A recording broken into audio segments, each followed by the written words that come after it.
Praise the Lord, church.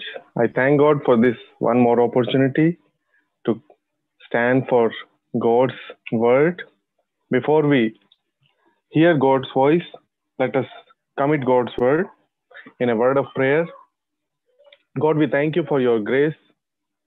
Thank you for this opportunity to be in your presence once again, Lord. We pray, Lord, that you would speak to us. May we all hear your voice, Lord. God, whoever hears, may we be more committed, more closely walking with you. And Lord, those who do not have that relationship with you till now, Lord, may your word speak to them and they be attracted to you, Lord, to your unconditional love, Master. May you be glorified, Lord. In Lord Jesus' holy and most precious name I pray. Amen. For this Sunday, we'll open our Bibles to few scripture portions. First in 1 Corinthians chapter 11, verse 1, I'll read. 1 Corinthians chapter 11, verse 1. Be ye followers of me, even as I also am of Christ. Then we'll read few verses from Philippians chapter 1. Philippians chapter 1, verse 21 to 24, I'll read. For to me to live is Christ, and to die is gain. But if I live in the flesh, this is the fruit of my labor. Yet what I shall choose I wot not, for I am in a strait betwixt two, having a desire to depart and to be with Christ, which is far better. Nevertheless, to abide in the flesh is more needful for you. Last Sunday, also we heard from the life of Apostle Paul what we can apply to our own Christian walk and grow in the Lord. From past almost a month, we have been studying from the book of Acts in our family prayer time, and we have been really blessed. And God gave me this thought to share some more things, from the life of Apostle Paul, what we can apply in our own lives. Going to the background of Apostle Paul, as most of us know, he was basically a religious terrorist, how he started off, kind of a fanatic who was so passionate for Judaism, who saw rising Christianity as a threat.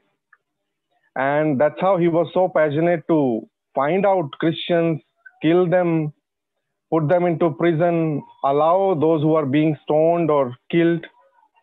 That's how he started off. He was committed for everything that was to him. By profession, he was a Pharisee, very well educated, a good scholar, and all the talents that you can imagine in a good leader, he had those. However, God had better plans for him than those. And then we know how he was saved by the grace of God. And then how from a religious fanatic, he became a follower of Lord Jesus Christ, and how he suffered for God and glorified God through his sufferings.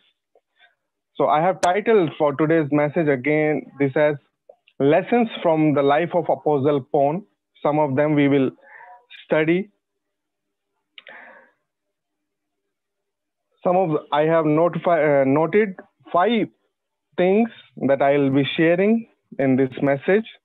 First is through the life of Apostle Paul, obedience to God and walking closely under the direction of Holy Spirit God.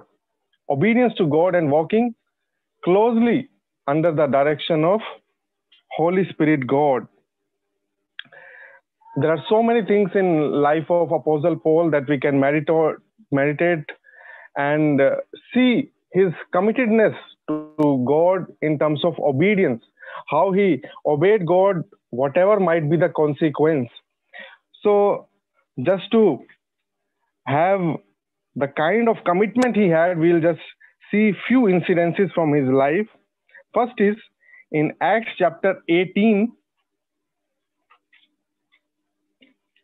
Acts chapter 18, verse 6, I'll read. And when they opposed themselves and blasphemed, he shook his raiment and said unto them, Your blood be upon your own heads. I am clean. From henceforth I will go unto the Gentiles. Now, Paul is at Corinth, and he is with Aquila and Priscilla, a godly family, and then they come to know about people, the Jewish people in Corinth. So they decide to share the gospel of Lord Jesus Christ, as mentioned in verse 5, and he testifies, but the Jews oppose him and blaspheme him. So Paul's natural response is what? That he actually tells in front of them that now I am clean. I have told you the gospel. You have rejected, so I am not responsible if you doom. How will you feel? That will he again be telling to the same people again or no? But we see, though he said humanly this thing, we read in verse 11, and he continued there a year and 6 months teaching the word of God among them. He was still there for another 1.5 years. It was not that same day he said that and he just left. How did he come to this point? Because he heard Lord Jesus' word. Lord Jesus spoke to him in verse 9 and 10. It is mentioned, Then spake the Lord to Paul in the night by a vision, Be not afraid, but speak, and hold not your peace, for I am with you, and no man shall set on thee to hurt thee, for I have much people in this city. So he was obedient to God's word, God's call, completely committed. Whatever God, the Holy Spirit God, Lord Jesus himself directly told him, he was always obeying them. Then second incident we see, though we may not see it in terms of obedience, but I see it as a very important step for use of Apostle Paul in the ministry of Lord Jesus Christ. We read in Acts chapter 9, verse 25. Then the disciples took him by night and let him down by the wall in a basket. This incident is after Apostle Paul is encountered with Lord Jesus Christ. He loses his eyesight and then he is given back his eyesight, and then he gives his life to Lord Jesus Christ. And then the Jewish people, they are not able to understand what has happened to him. The one who had come to seek and search and kill Christians now himself has become a Christian. So they were perplexed, and they actually made a plot. Verse 23 of chapter 9 says, And after that many days were fulfilled, the Jews took counsel to kill him.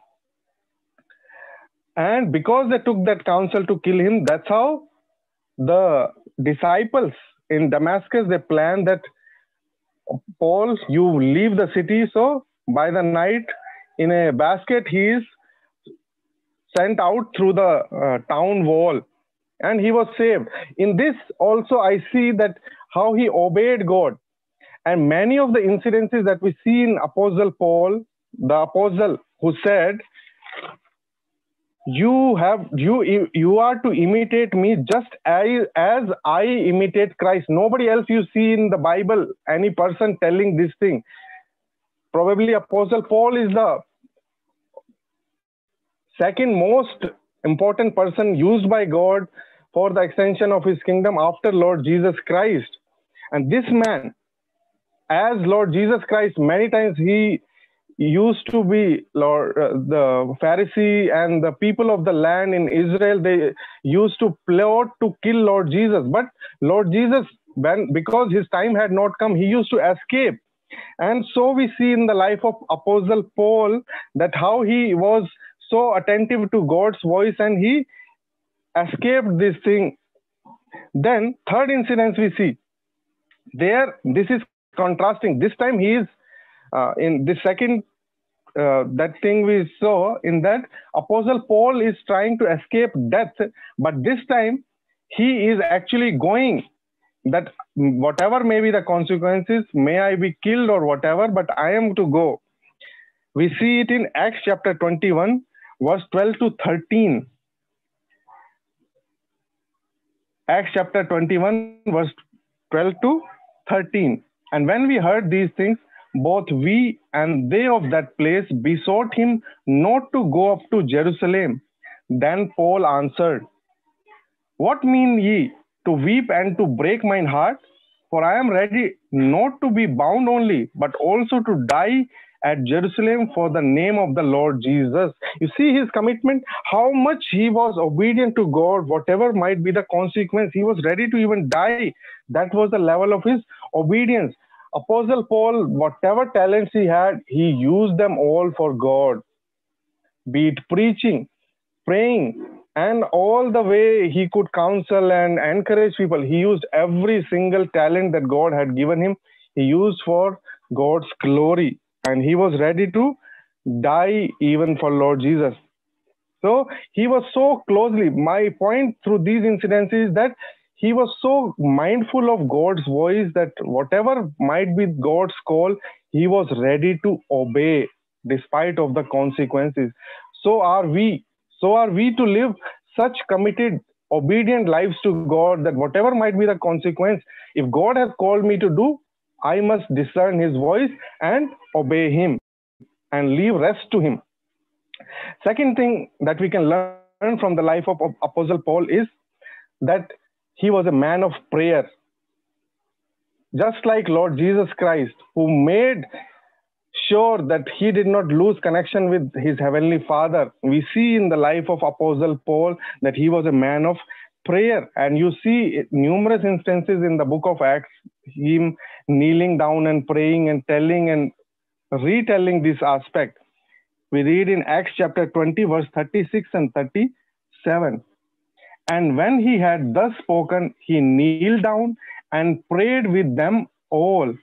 And they all wept sore and fell on Paul's neck and kissed him, because they had seen the life of Apostle Paul, the life of prayer, the life of commitment, the kind of passion he had for God. They had seen it all, and now they were actually seeing that Paul would leave to Caesarea, and then he may, followed by wherever he goes, they may not be able to see him again. So in that grief, they start actually weeping sore to see this man of God going away from them. Then we see in another incident where we see the power of prayer in his life, how much he was committed.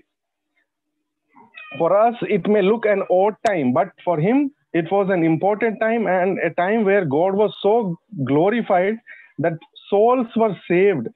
We read in Acts chapter 16, verse 25.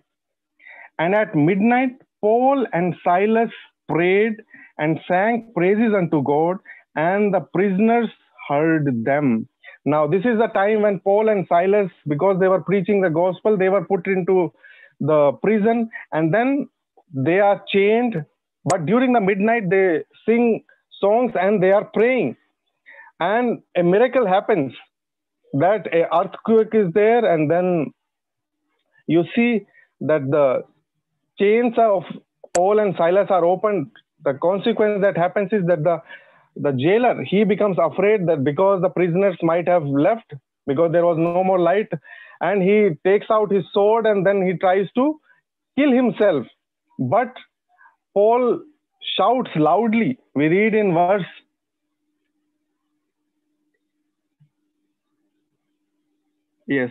28. But Paul cried with a loud voice, saying, Do thyself no harm, for we are all here. You see, that opened gates of salvation for this man, the caretaker of the jail. And then he comes in verse 30, we read, Sirs, what must I do to be saved? You see the power of prayer. He could have been crying there, Oh God, I was serving you, but what has happened? I have come to jail. What is my condition? No, he did not do like that. He glorified God in it, and see how God used that power of prayer and worship and saved this man's life. His entire family was saved. Not only they were saved, and they were so committed, they took baptism immediately.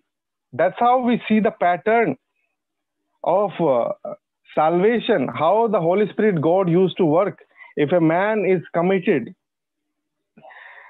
Third thing that we see, what we can learn from the life of Apostle Paul is the burden for souls. Just like Lord Jesus Christ, Apostle Paul was filled with burden for souls. Wherever he went, his motto was so that people may come to Lord Jesus Christ, that they may be saved, that they may not be doomed to eternal hellfire. We read in Acts chapter 20, verse 31 and 32. Acts chapter 20, verse 31 and 32. Therefore, watch and remember that by the space of 3 years I ceased not to warn everyone night and day with tears.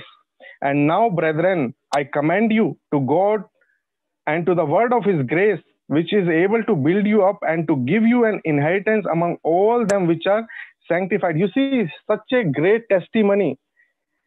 He says about these people that there is not even a single day or night when I have not prayed for you, when I have not warned you about the counsel of God, and that too with tears.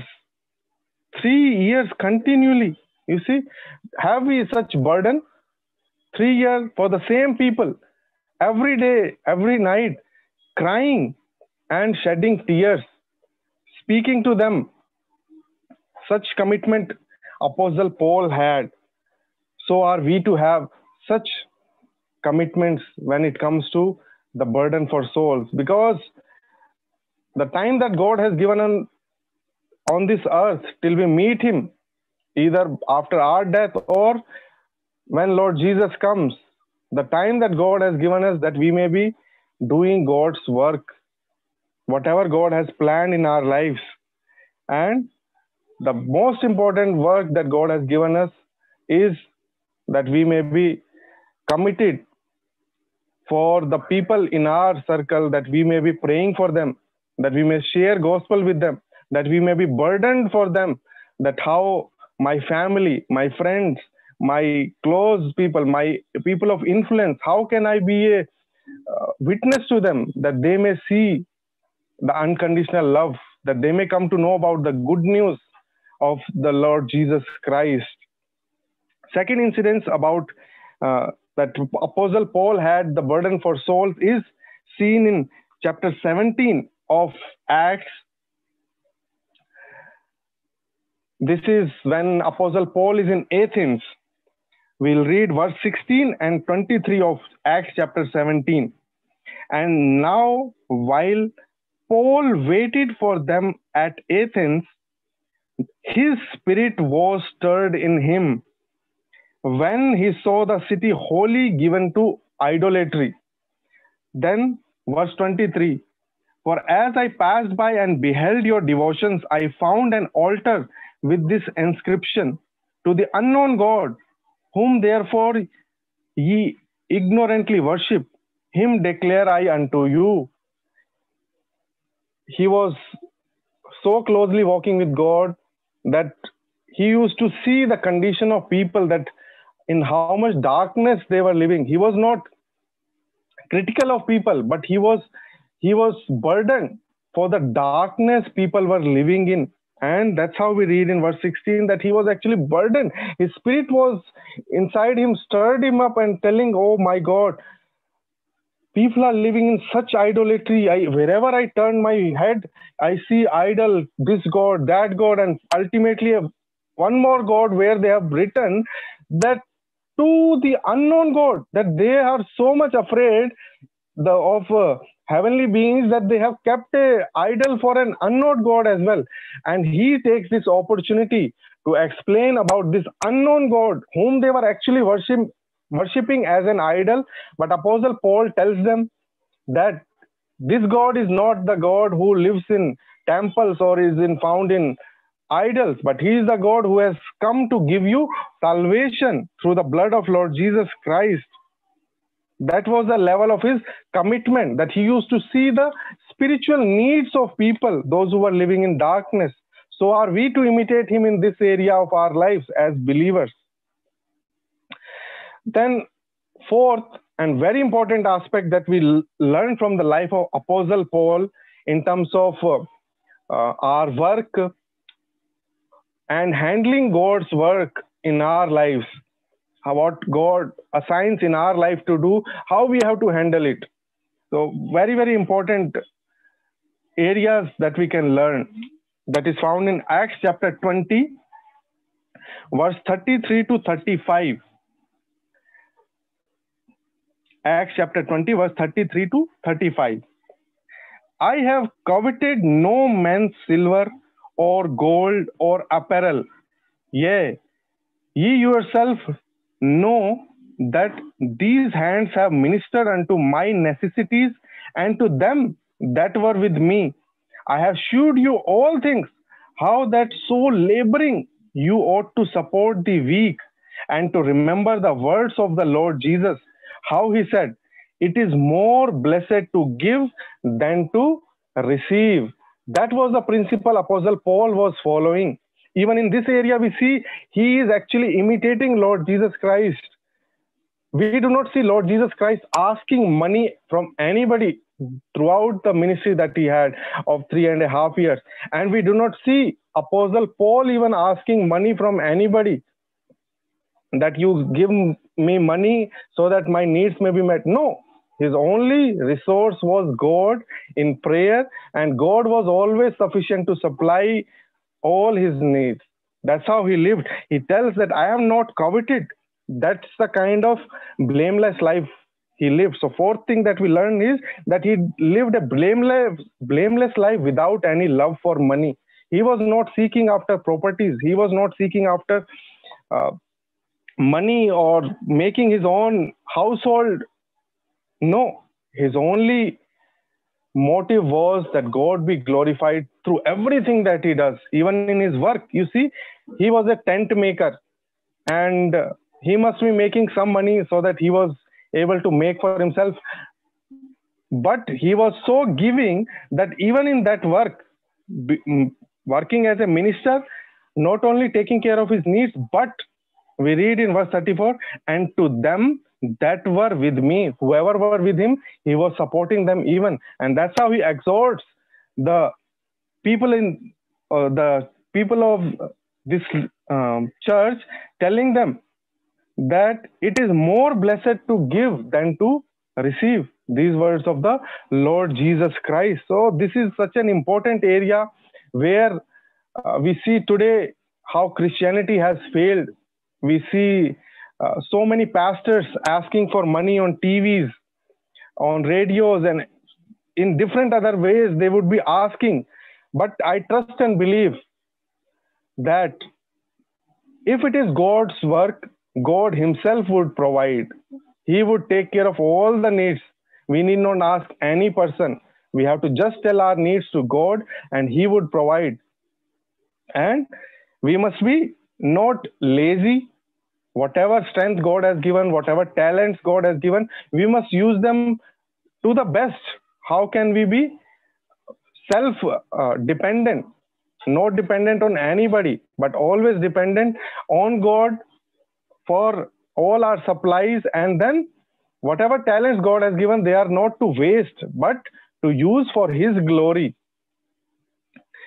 Apostle Paul, he was not greedy. He was not eager, Lord, to take things from people. We see that they were not even, not only Apostle Paul, we see other apostles, other men of God in general, that they were not eager to take gifts from people.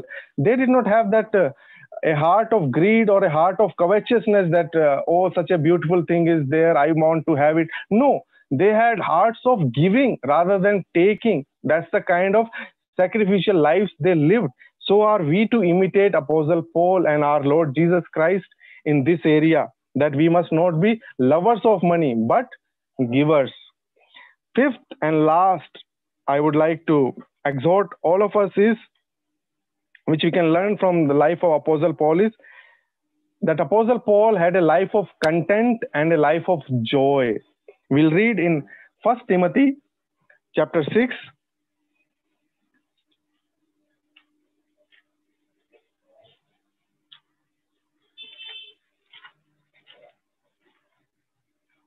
First Timothy chapter 6, verse 6 to 11, I'll read. But godliness with contentment is great gain, for we brought nothing into this world, and it is certain we can carry nothing out. And having food and raiment, let us be therewith content. But they that will be rich fall into temptation and a snare, and into many foolish and hurtful lusts, which drown men in destruction and perdition. For the love of money is the root of all evil, which, while some coveted after they have erred from the faith and pierced themselves, through which many sorrows. You see Apostle Paul telling, be content in your basic needs. Because godliness with contentment, that whatever God has given me, I am happy with it, that my needs are fulfilled. That's it. I do not need anything else. I do not covet. I do not greed for a luxurious or a life of extravagant expenses. No, that's not a godly life. A godly life is simple life, a sober life where God is glorified even in our decision making, how we used our resources, be it money, be it the things that God has given in our authority. How do we handle things? So here Apostle Paul is telling young Timothy, for we brought nothing into this world, and it is certain we can carry nothing out. This thing we must remind us that how much things we try to hoard on this world, absolutely zero we are going to take. And we may be thinking, I am saving many things so that my children would be blessed. We are actually teaching our children to take a wrong walk. Yes, it is good to save. Yes, it is good that we must have the basic needs, good house and basic needs. You should have enough food in the house, enough clothing, when your needs are met. But I'm talking about extravagantly. If you have extra money, rather than giving to people in need, you are trying to buy more houses. You are trying to store up more money, trying to buy more land and all. That thing Apostle Paul is warning against, that do not try to be rich in that sense. Don't. If you are rich in a worldly sense, what would happen? You would fall into temptations, and that would act as a snare which will entrap you. And what would happen? You would be in hurtful lust. Today we see this happening because people have so much of money, they do not know how to spend, and they get into addictions, they get into wrong relationships, they get into wrong habits. The young generation that we see, not only in India, throughout the world, the rich countries, why they have fallen away from God is mainly because they have loved money rather than loving God. And that's a snare. Bible tells us very clearly. Yeah. Because verse 10 says, for the love of money is the root of all evil. Bible does not say that money is the root of, it's the love of money. Money is a servant. If you handle it for proper needs, like if you have some need, you hire a helper, you ask a helper that I need water, I need food, I need this place to be cleaned. Just like a servant does work for you, money should be your servant. That because this need has to be met, so you use money. Money should not be your master, but money should be your servant. That's how the biblical order is. We must live our lives in that. And lastly, I would just read this verse and close. Philippians chapter 4, Verse 4. Rejoice in the Lord always. And again, I say rejoice. Apostle Paul's life was not an easy life. He lived a life where he had seen shipwreck. He had to be beaten so many times. And we read in 2 Corinthians that chapter 11. Yeah. He suffered shipwreck. He was in deep. He was in long journeys. He was in perils of robbers. Many of his countrymen treated him badly. Perils of the heathen, perils in the sea, peril in wilderness. So many tough times he faced throughout his life. In fact, when his ministry had to begin, Lord Jesus said, I will show him how much things he must suffer for my name.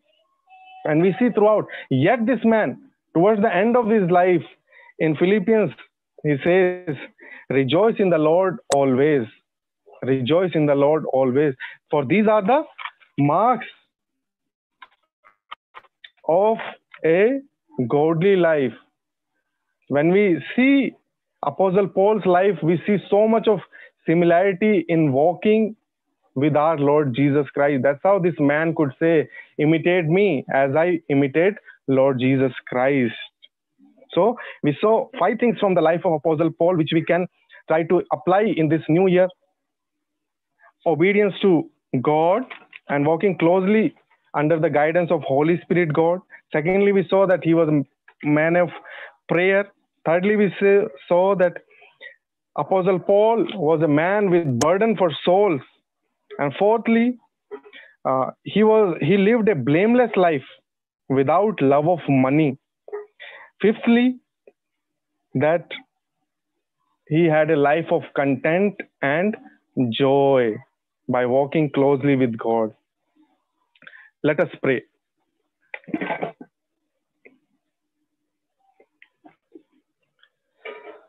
Father, we thank you for your grace, for your guidance, for your word, which reminds us that we must live committed lives, passionate lives. For a lukewarm life, you do not desire, O Lord. You want your children to be on fire for you, Lord. Help each one of us, Lord, that we may be people who are obedient to you, Lord, who have a committed prayer walk with you, closely listening to your voice each day, Lord. Lord, many times your will is in conflict with the will of man, Lord. Yet, we must obey you, Lord. Grant us all that grace and commitment that we may obey you, whatever may be the consequence, O Lord God. Lord, I pray that you would help us to be free from greed, love of money, and help us, Lord, to live a life of content and joy, enjoying your presence each day, celebrating the gift of salvation each day, Lord. And Lord, help us to be filled with the burden that you have for the perishing, Lord, Master. May you be glorified through each one of our lives, Lord. I pray for all those who do not know you yet, Lord Jesus, those whoever have heard your word today, Master, that you would speak to them and would minister to them, that they would know about you and be saved, O Lord. May you be honored and glorified. In Lord Jesus' holy and most precious name I pray. Amen. Amen. Let's pronounce the benediction. Now to him who is able to keep you from falling and to present you before his glorious presence without fault and with great joy, to the only God as Savior, be glory, majesty, power, and authority through Jesus Christ our Lord before all ages, now and forevermore. Amen. Thank you. God